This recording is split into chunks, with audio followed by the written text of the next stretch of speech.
Би чамааг мэдээж гаргаад гүйлэхгүй шүү дээ. Чиний нэг булчинд дасгал өгнө шүү дээ. Арай хийж 12-аас 15 удаа өргөж чадхаар ачаал өгнө. Энийг хүчний цогц гэдэг байхгүй. Энэ үед чиний булчин чинь булчингийн эсүүдэд илүүдэд байгаа сахарч ор шатж алгав.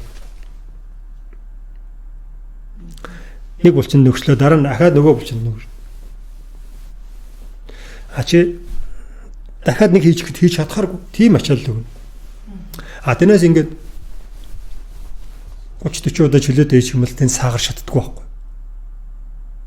Тийм учраас зүгээр хөнгөн явах, хөнгөнгүүх, таавараа усан цэлэх тэр үед сахарнд ямар ч нөлөө байхгүй. Тэр бол мэдээж бааранд суугаад тамхитцсан самаагүй дээр штэ. Зүрх судасны үйл ажиллагаа сайн. Тэгэхээр тэр олон хийдэг хөнгөн жингээр хийдэг заслыг бид нэр зүрхний засал гэдэг байхгүй. Хүчний засал нь бид нэр сахарыг ижлэх зорилдог.